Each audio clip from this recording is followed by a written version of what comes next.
GLOBIS. Okay, thank you very much. Good afternoon, ladies and gentlemen. We are talking about sustainability and security of the energy issues in the Trump era.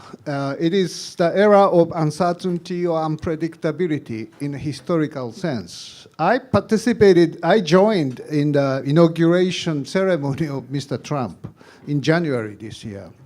I was really shocked by the audience. It's almost all white. I counted how many blacks there, only 2 surrounding me. And the young white people shout, together with President, "Make America great again." That is a really stimulating and worrisome moment. America first is fine. Any country, for any government, your country first. That's inevitable. But if America makes it first in the energy sector, we could be in trouble. Middle East, geopolitics, and American policy vis-a-vis Saudi Arabia, Iran, Qatar will create a huge geopolitical risks for Asian countries, including Japan. Iranian agreement is so important for the nuclear future, but if Mr. Trump aborting this agreement, that certainly will send a terrible message to North Korea. North Korean leader will be always saying he will never repeat the mistake of Saddam Hussein and Gaddafi. But if nuclear agreement with Iran be aborted, this is a horrible message. That dialogue with the US doesn't make any sense. And this is the risk for East Asia. Climate change, definitely another area of uncertainty. Mr. Trump has already withdrawn from Paris Agreement, not in the operative way, but announced as such, while encouraging investment in the fossil fuels like coal, gas, oil. Yes, US is, in a way, they're very successful to make the energy independence. He's calling it energy dominance. Dominance over whom? This is interesting geopolitical question. So his deal with Russia is somewhere up in the air. Russia is another big player of conventional energy sources for Japan or Asia, but we don't know where we are heading. But first, we will discuss about sustainability issues, because sustainability issue depends on politics, but at the same time, technology and situation in the different countries. We talk about ESG investment today, and it is moving toward more cleaner, environmental friendly technology in the energy sector. We wish that will play a substantial role, but for that, to make that happen, certain technologies is very important. I'd like to invite, under the Trump administration, Professor Mara, I think you have a very good idea of using wind and solar in the United States. And let's start with her idea, and then move toward Japan, Indian situation, and more geopolitics, which we have to cover. Please go ahead. Thank you very much. It's a pleasure and honor to be here. I'm actually going to start with a business thought for you. There's a global trend toward a sharing economy. It exploits underused resources, and 2 examples are Uber and Airbnb. They didn't make more cars, they didn't make more rooms, they just matched better the demand and supply for those quantities. And I argue that energy now offers a large opportunity to do exactly the same thing and transform to a sharing economy. Moving more toward the technical side, at present, even without renewables, energy demand fluctuates. On a really hot day in the US, everyone turns on their air conditioners, and we have to use power plants that are rarely used. That means there isn't a price for electricity. The cost of electricity fluctuates hugely depending on the mismatch between supply and demand. And one of the things renewables can do is actually help with that mismatch. People usually talk about it as a negative, or renewables fluctuate, but demand does too, and there are clever ways to match that. Second important fact, in the US and Japan, total energy use is falling and has been for some time. That's a big issue as we project toward the future. Third, there's something called the Carnot efficiency, and I'm not going to try to teach it to you, but the basic point is that if you use heat to drive a motor, so that's true for electrical plants that burn coal and gas, for example, and it's true for gasoline motors, you waste a lot of the energy. In the US, only 40% of the primary energy in gasoline and other fossil fuels is actually used. So if you talk about replacing all of primary energy with renewables, you don't have to replace 100%, you have to replace less than 40%. That's important too. Another thing people talk about, energy storage. There's this huge panic. How are we ever going to get enough in energy storage?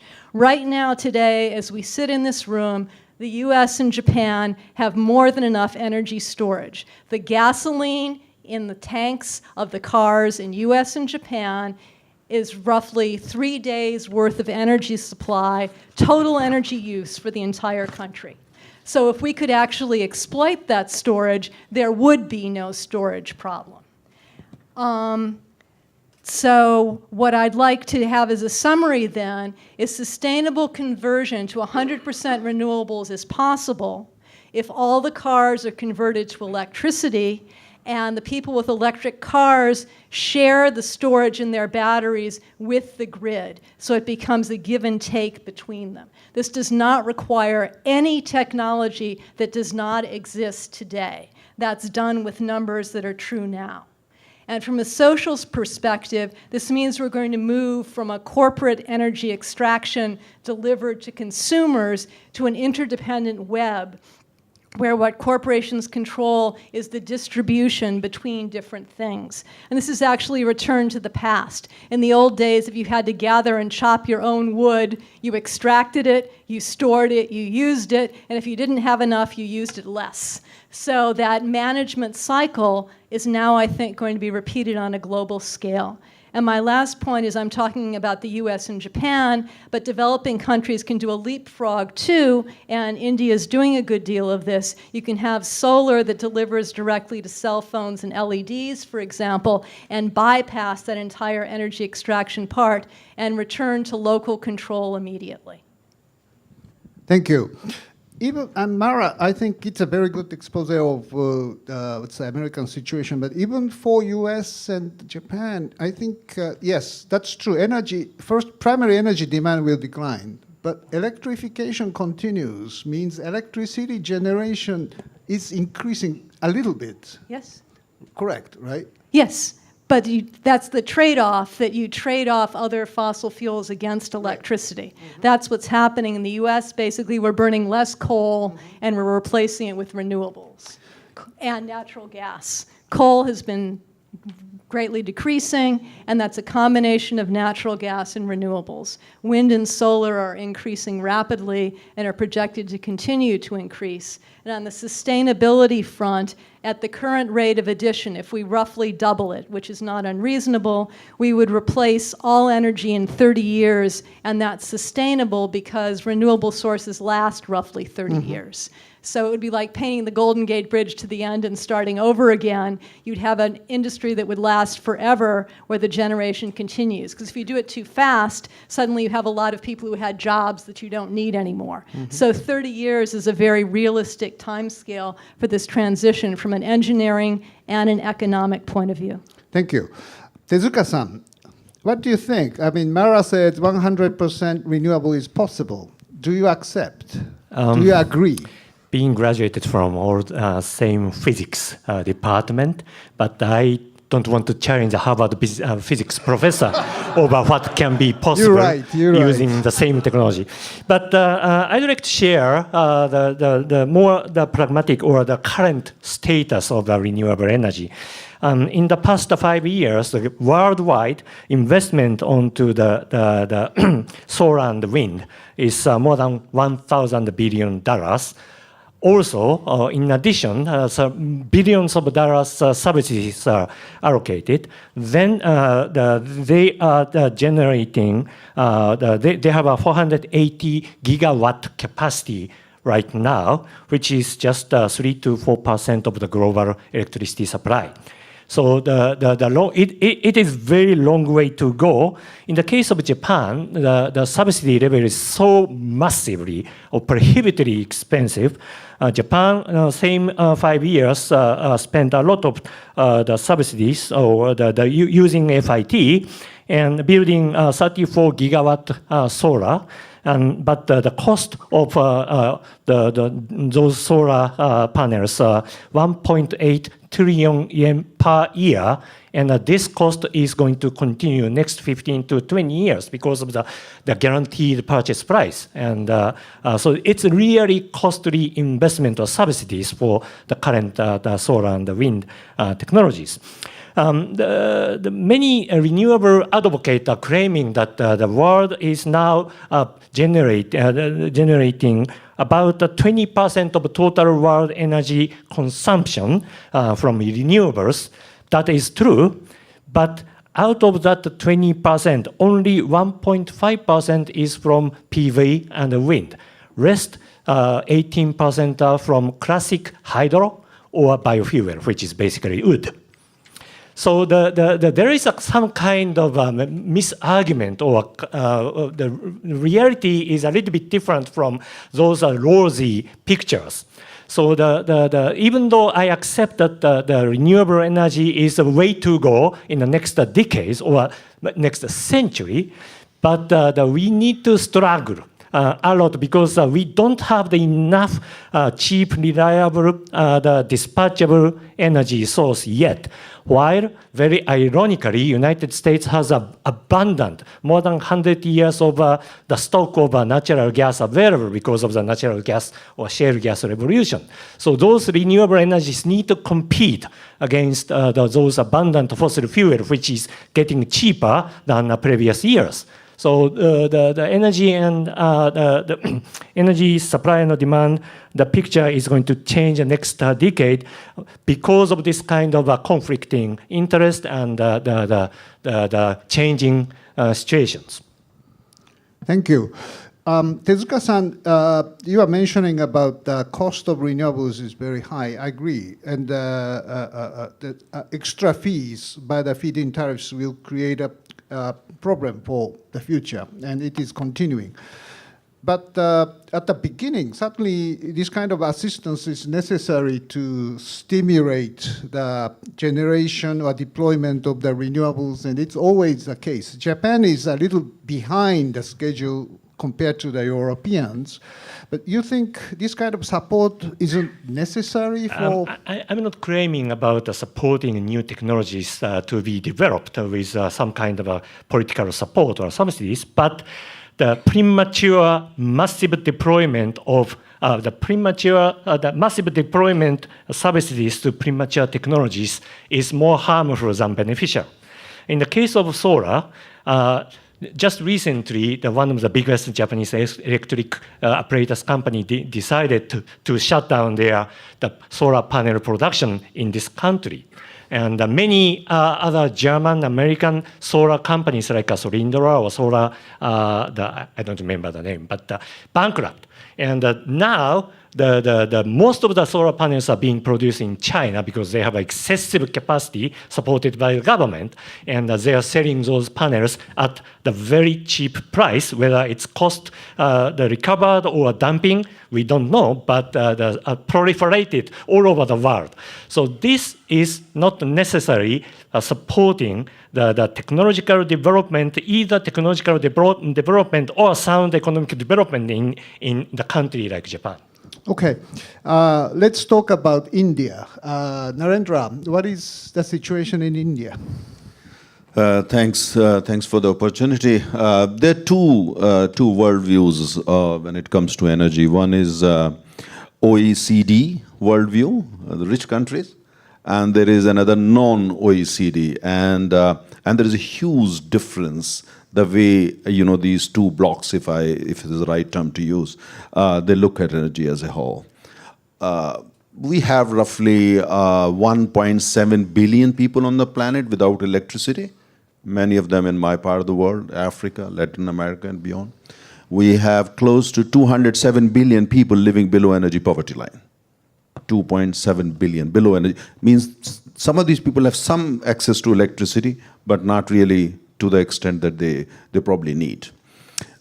In my country, India, we have 700 million people who are not part of the gas economy yet.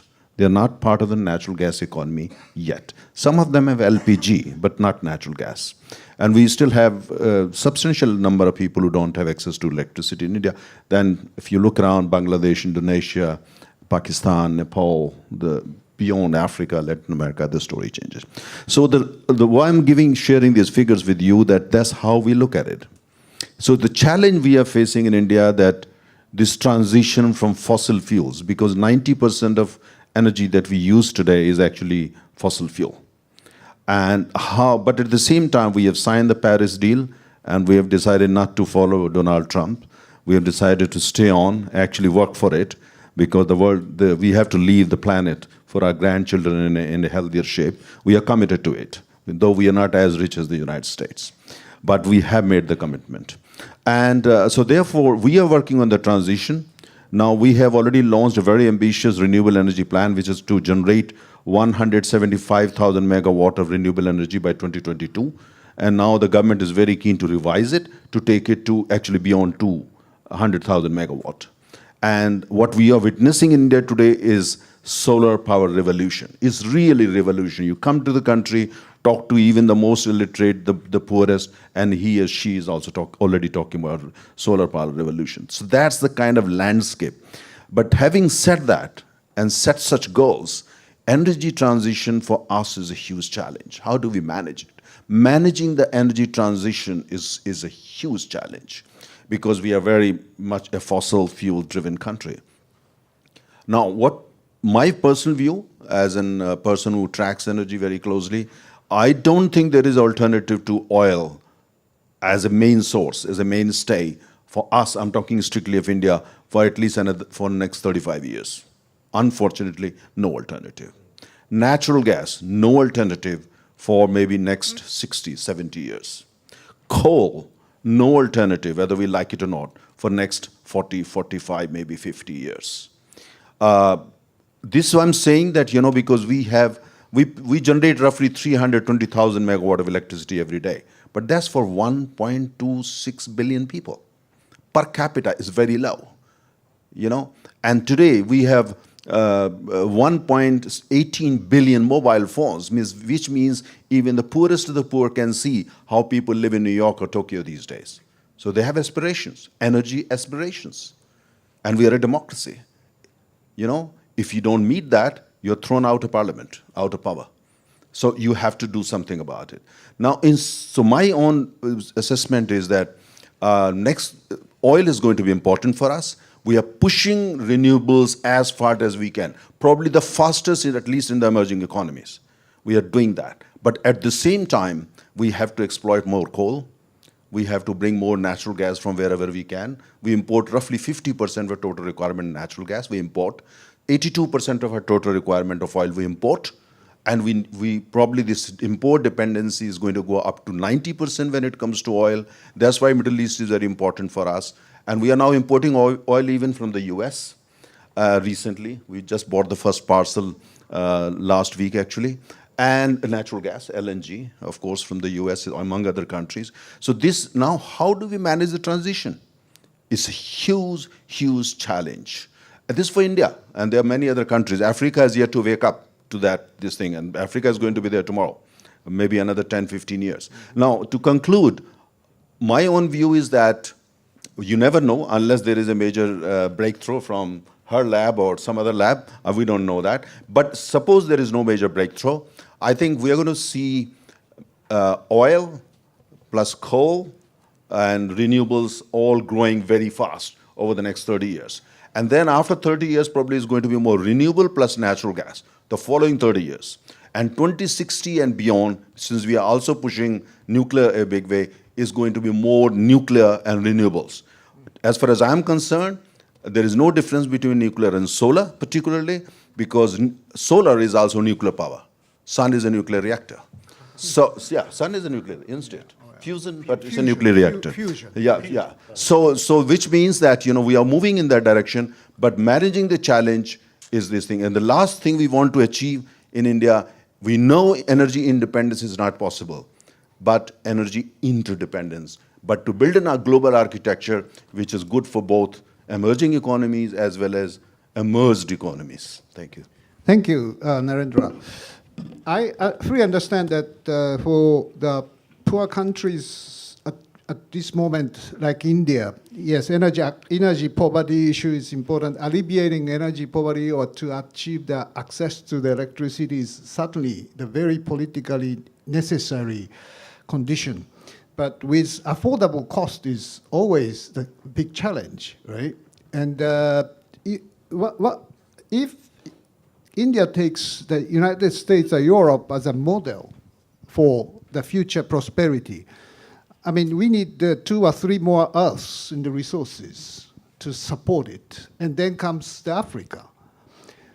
I think you have to change or develop new lifestyle to sustain the prosperity of that big population.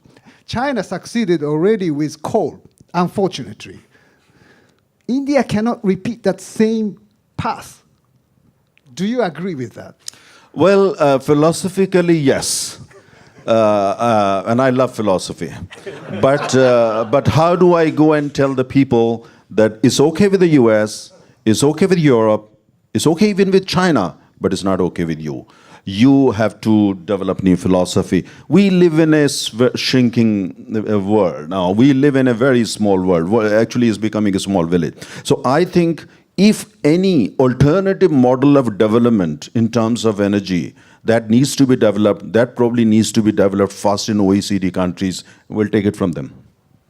Yeah, I agree that. But after the oil shock, Japan developed very efficient energy conserving economy. And that is a model for the global, that's society as such. So this is the Indian time.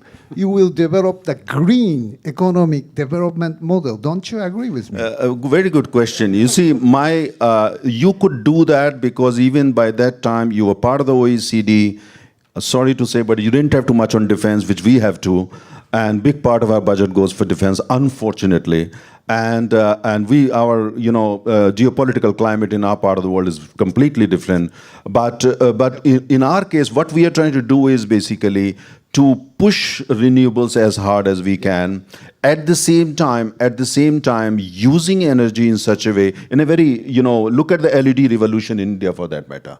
You see, and the solar I mentioned earlier. I think, it's not about this, that if we really want to, we share this planet, we have to understand that, when it comes to ideas, technology and everything, it's important we share. If the world today, the air is polluted, if the upper layers of atmosphere is very polluted, we are not responsible. But you know who is responsible. I know. So we need to share all that, including capital and technology. Okay, I fully understand. Can I comment? Sure, please. I'd like to say something else. Yes, after him.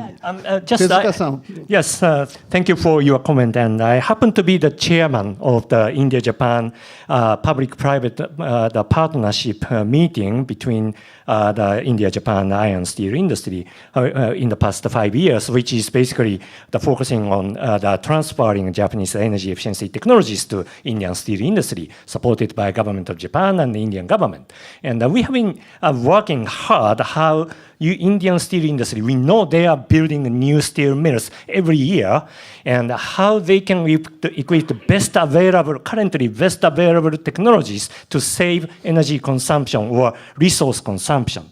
So this is a kind of a leapfrogging because those the energy saving technologies can be fit after your development, but more expensive if you try the retrofitting. So at the beginning, from the beginning, the Indian steel industry need to be the best among the world. So we are supporting that kind of initiative that can save a tremendous amount of energy consumption as well as CO2 emission. So this is a kind of what we can do right now rather than just talking on the paper or debating on the conference room. So that's what part of my job. Okay.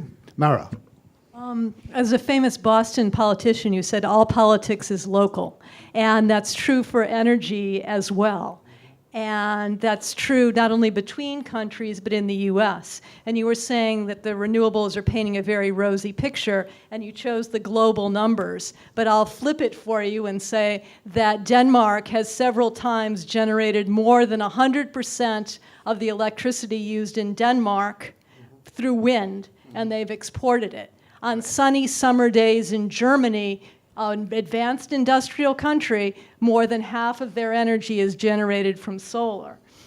Even in the US, in the state of Iowa, which by the way is in the center of the country, which is conservative and voted heavily for Trump, more than 35% of their energy comes from wind. So the small numbers are not necessarily true. And for cost, it's an equal thing. In the US, the Energy Agency has predicted that for plants that start building now, when they come online in 2020, onshore wind will be cheaper than efficient natural gas plants. Wind onshore is already cheaper than coal and several other fossil fuels. Coal is disappearing in the US not because of climate policy or a war on coal. It's disappearing because of the cheap natural gas from shale and because renewables are cheaper. And in US, the wind is more than 7% now, and the solar is also rapidly rising. And for developing countries, the leapfrogging is a big thing to go for just a little solar panel that powers an LED light, which allows someone to have light at night in replacement for a kerosene lamp. It pays itself back in roughly a year. So even in the developing world, that's economically efficient and it's safer. You don't have the indoor air pollution associated with lamps. You don't have the risk of burning, and you're going for a very efficient technology. You've gone solar to LED immediately and skipped over all that. So I think that the position of renewables depends on where you live, and it's already a huge factor in several major industrial economies. And the degree to which they're subsidized varies. Some of those are very strongly subsidized, some of them are not at all. And so it depends very much on local conditions, but it doesn't have to be a small contribution, and that's been demonstrated. Thank you, Bara. Yes, the abundant renewables or wind or solar in Europe certainly is transferred by the connection. Power line, grid connection makes the, let's say, kind of volatile renewables be consumed much smoothly in a larger market. So this kind of collective big market option is one solution. And US is a huge country, so by connecting the states, you can take care of this volatility. But Japan's problem is, Japan is not connected with other countries, but even inside, 9 regional monopolies do not want to connect each other because they don't like competition. And East-West, we have 50 health, 60 health separation, and 2 big markets separated. That's the reason why after the Fukushima accident, we suffered the blackouts. So it's the country situation always help and depends on the countries, how we can develop. The best mix is probably different. As for coal, that's right, US cheap gas replace coal together with renewables. Tezuka-san, still Japanese utilities or some industries, I don't say steel and iron company, are in favor of burning coal. But ESG investment from GPIF probably will stop funding such company in Japan. Do you think that we should get rid of the coal power plant as soon as possible to match the ESG challenge. What do you think? We are claiming that we need to think about 3E plus S balancing rather than focusing just only one E, that is environment, because the energy is a base supply to all the people for the daily life. And so not only environment, but also economy and the energy securities or assured supply are the three deciding factors where the energy comes from. Unless we have enough nuclear restarting, which is already exists, there is no other choice but burning coal. That is the current situation. So this is basically the competition between nuclear restarting and the coal power station. Also, Tanaka-san knows more than me, but the natural gas and oils are coming from the very special area of the world, and the energy supply security is not guaranteed.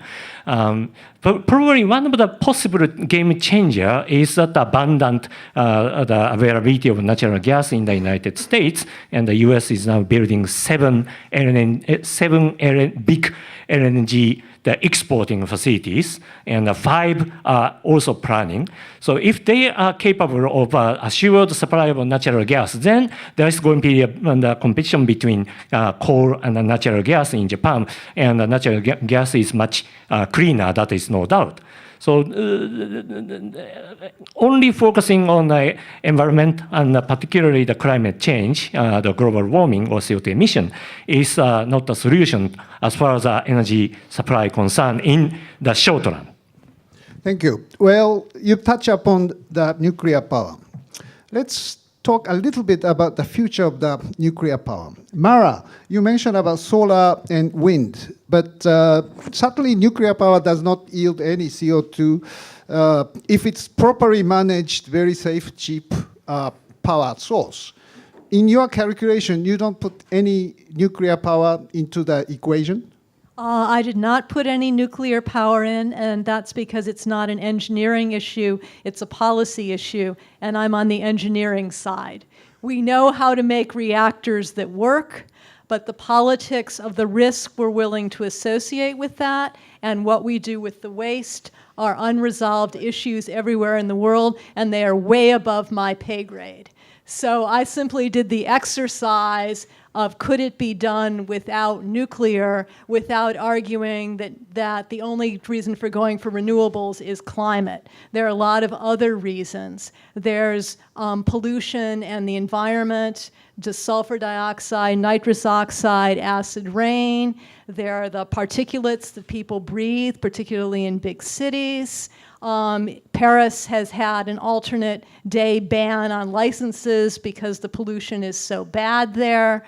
So I think that climate is an important driver, but I think there are many other reasons for converting too. And one of the advantages of electric cars is it also takes that pollution out of the cities themselves, which makes it much easier to breathe. So I was just doing the engineering exercise. The issue with renewables is that they're delivered in watts per meter squared. For both wind and solar, to get a certain amount of power, you need a certain amount of area. And the reason it's easier for the US is we have more area per energy amount consumed, and so we can use a smaller portion of our area to get the energy. Japan has to use a larger fraction, so it's more challenging. But it's a basic relationship that area translates into renewable power. Because as you say, all renewables ultimately come from the sun. Wind is driven by temperature differences due to solar energy gradients of temperature. So it's true, all renewables are solar, but it depends on how we get them. Hydro is also solar. The water is evaporated by the heat of the sun and then it falls down. So I didn't include any hydro in my calculation either, because for the US, basically we're harvesting all the hydro there is. There's no room to expand hydro in the US. There are countries where that isn't true, but I wanted to do the simplest calculation and say, okay, can wind and solar be enough? And for the US, either wind or solar separately is enough. But one would want to mix for all the reasons you said about diversity and fluctuations. And in the US, we're fortunate the wind has different seasonal variations in different parts of the country. Whereas for Europe, there's very little summer wind anywhere in the EU. So they have a seasonal problem, but they also get a lot more sun. And Germany almost perfectly balances the seasonal increase in winter wind against the seasonal increase in summer solar. So they keep a flat renewable pattern despite both of them varying a lot. And similarly, our demand varies. We use more electricity as we go home and turn on the lights. And in the morning, we ramp up. Solar actually ramps up very well with our activity. So it turns out that the demand and the solar increase scale well. And in California, you can see till about noon, they take advantage of that, and they don't have to add anything else. The rising of the sun actually meets the change in the demand. And that's the crucial point I'm making. Demand changes even without renewables. And that the business opportunity and the revolution here is matching supply and demand better in the way that Uber and Airbnb did. That the total is fine, but it's distributed badly. And this is an opportunity to distribute it better. But that the engineering says there is enough to distribute. Okay, thank you. Narendra, is India still in favor of the nuclear power after the Fukushima accident? Well, in my view, future is solar and nuclear. And that probably seems to be India's kind of final destination in terms of energy. Coal, the reason we are using coal is because coal we don't need to import. We have domestic reserves of coal, but when it comes to other sources of energy, we have to import, including natural gas. But even on coal, when you look at the existing projects or projects under construction, including some super thermal power plants of 10,000 megawatt each, then we have decided, at least for the time being, to not to build any new coal-fired power plant. Which means by hopefully in next 6-7 years, all these projects under construction will be taken care of, and after that is going to be reviewed. But nuclear, to us, it seems that is renewable for us. First of all, we look at nuclear as renewable. We are investing heavily in thorium-based nuclear power plants, and also investing heavily in this project in southern France, which is for future generation nuclear power plants.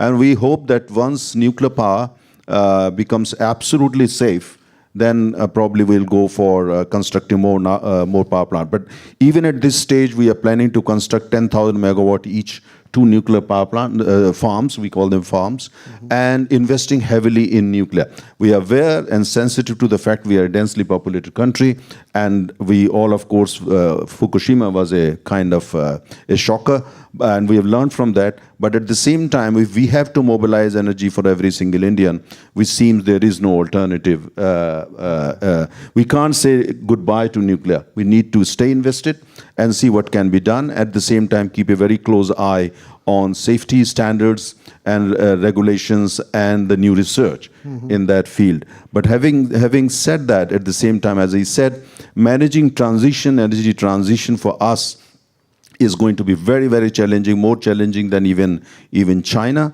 because China had a little lead when it compared to India.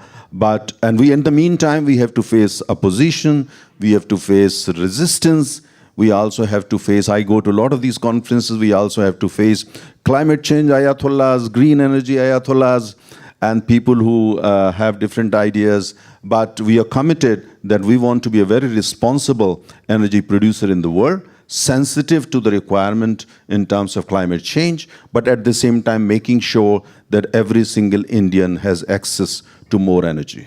Thank you.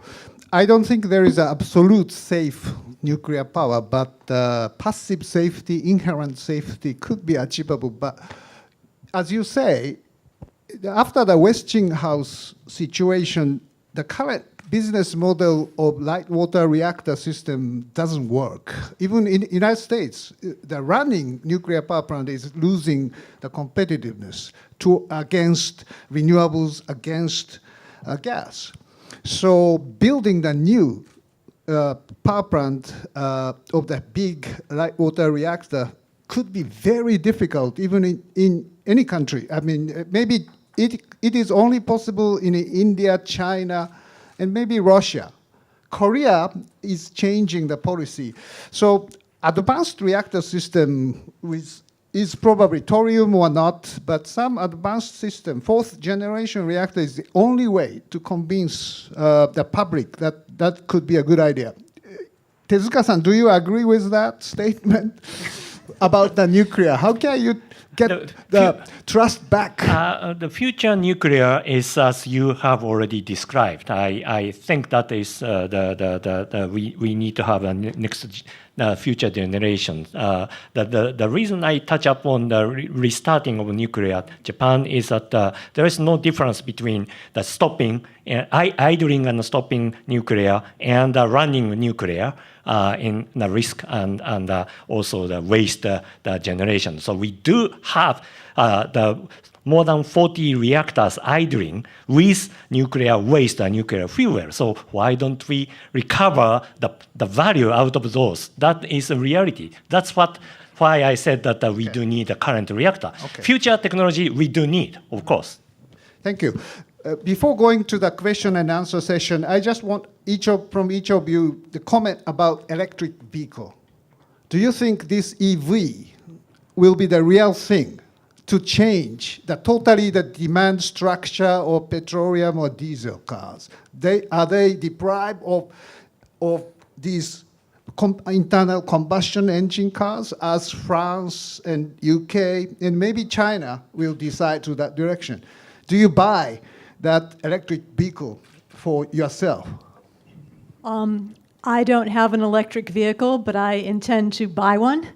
And I think that it's necessary or desirable to do that broad distributed storage, that it's the best way to cope with the energy fluctuations. Instead of making two investments, one in storage and one in vehicles, you combine both of them. People only use roughly 10% of their energy stored in gas a day. Think of how long you drive before you go back to refill the tank.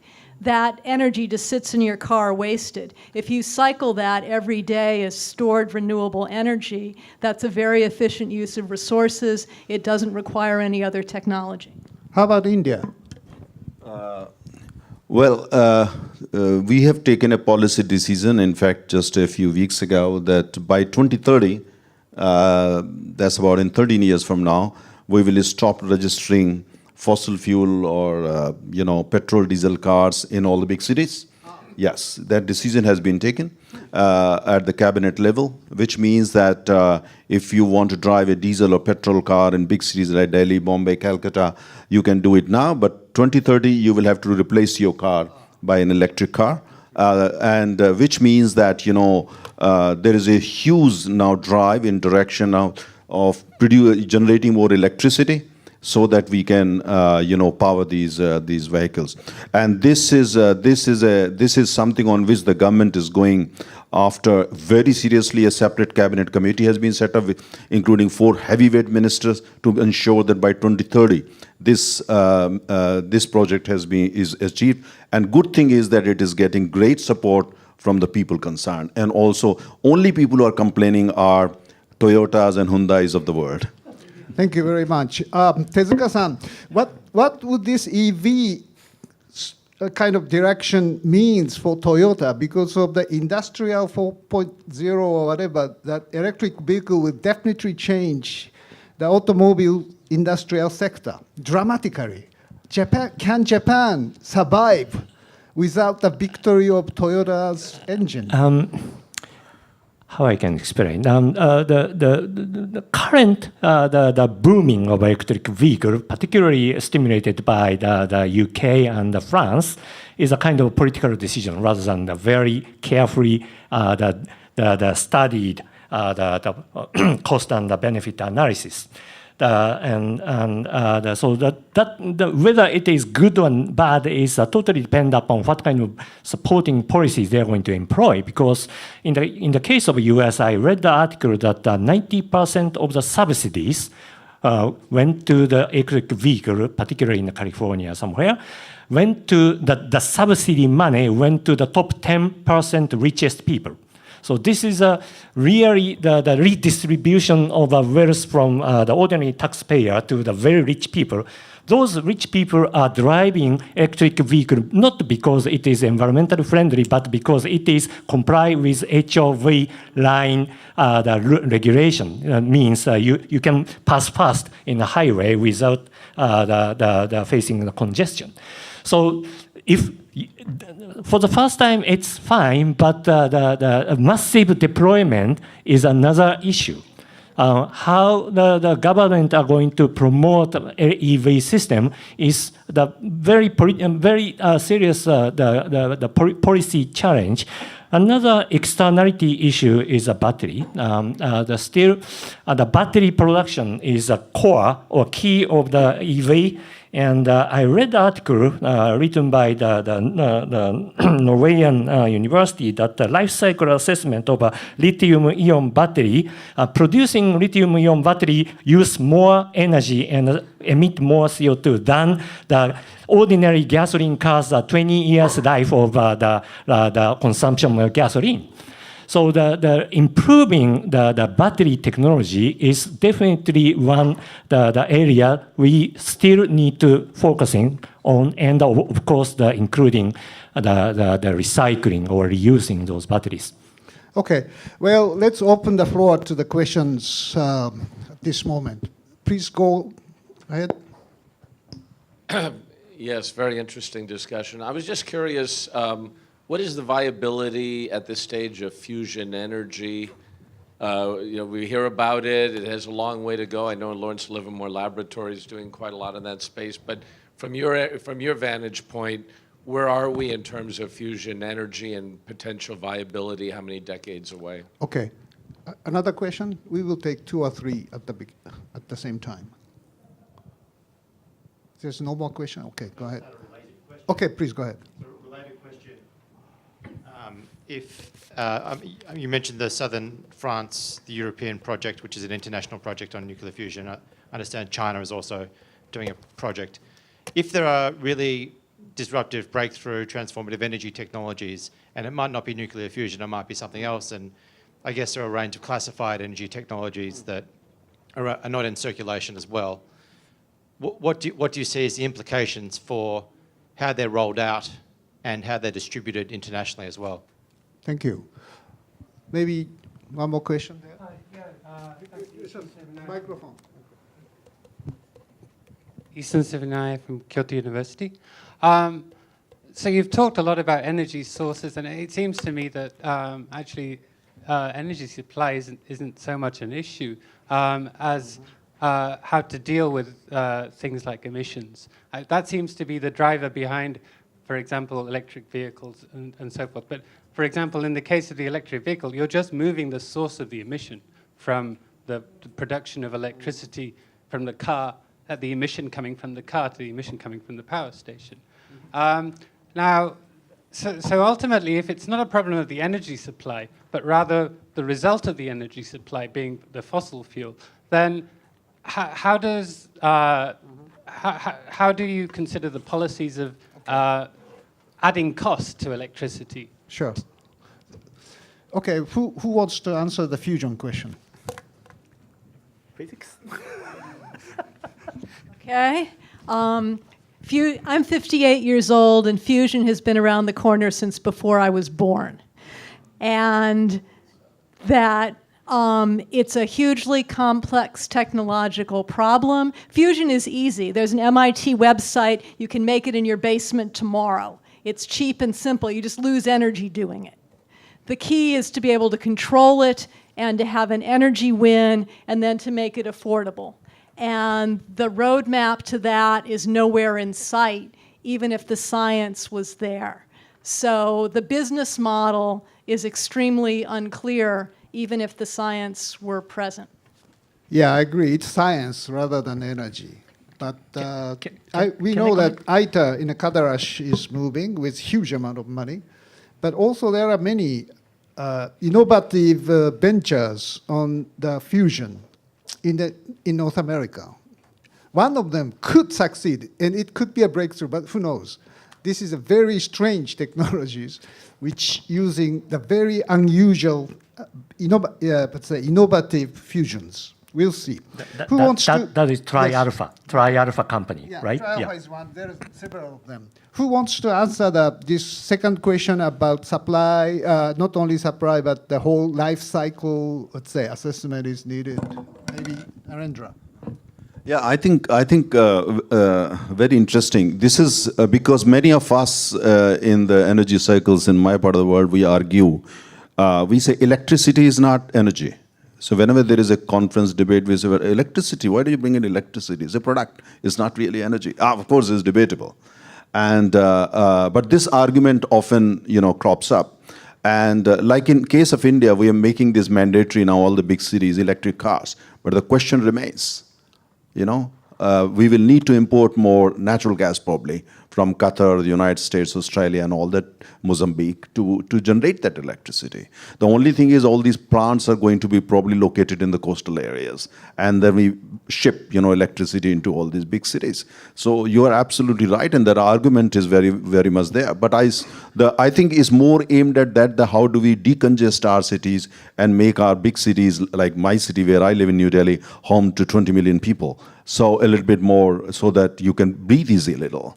But this challenge is there, but the policy level, this is the decision. But there is no alternative at the moment. But we have to find a kind of a final solution. But that would be possible only when we have some kind of encounter with a disruptive technology or disruptive technologies which are at the same time commercially viable. And we can basically produce solutions at commercial scale. We don't know that. I was in Bangalore recently, a city in southern part of India, and I met at least 20, I would say, boys between 20 and 26 with their startups. Some of these startups with just 3 persons and working on these disruptive technologies. I mean, the ideas they were talking about with me, and of course funded by some people, absolutely mind-blowing. So I really don't know. All I know is that probably the kind of picture we are talking about, scenario we're talking about in terms of India's energy mix or global energy mix in 2050, 2060, probably we would not really need to implement those. Or that probably will never happen. There may be something coming. I really don't know. But when I meet these people, or when I visit labs, a lab I visited in Saudi Arabia recently of Saudi Aramco, I was very impressed. So there's a lot of work going on, but you really need to be God in order to predict what is coming. Mara? Well, I would say that part of the answer is it depends on what kind of plant you draw it from. If you do it from a 2-cycle natural gas plant, it's a big win still over the gasoline from a car. You do better still if you use solar or wind to produce it. And what I was arguing for was electric power cars powered by solar and wind. So that takes away that question. And in terms of startups, about 4 years ago, I was reading the New York Times about a company that raised $20 million, and their technology was impossible. And I was whining about this at home, blah, blah, blah. And I was told, well, they raised $20 million. What did you raise? And I felt it was a question of how could business people invest in something that's fundamentally impossible. And the flip answer was, you don't know how to do business. So I think that the fact that people are investing in it does not mean it will work. Thank you. Any other question? We have 5 minutes. Please. And then, okay. Okay, thank you very much. I'm Masami Doi. I'm former executive of Toyota Motor Corporation. And so Toyota, already started the sales of the EV 1995. It's 2 years earlier than hybrid car Prius. So Toyota has such technology already, and gasoline engine and diesel engine, everything Toyota can provide to the customers. I think EV itself is not so difficult for Toyota or any other automobile industry. So maybe the timeline is the point we have to discuss or consider. Maybe the for 20 years, 30 years, still, the gasoline engines are necessary for developing countries like India or other African countries. And EV also would be the popular in the developed countries like Europe and Japan or America. So maybe we have to do both for the moment. And considering such a timeline and also the technology, I hope that still the Toyota or Japanese company will be leading in the industry. And as you know, the hybrid car, the Toyota, firstly, they are introduced in the market, has, the two operations. So one is a gasoline, another is electric car. So already Toyota accumulated a lot of such technology and the knowledge for that. So it's ready to do that anytime. So the problem is recharging time for recharging battery. So it still takes 3 hours, 4 hours normally, and even the highest speed in 30 minutes, 40 minutes. And the customer could not wait for if you have 3 people in your line, for the recharging, you have to wait for 1 hour, 2 hours, 3 hours. It could be a problem, and the gasoline stand cannot operate that. Thank you for encouraging comments from Toyota. Thank you very much. Do you have a question? There's somebody who has a question there. Oh, yes.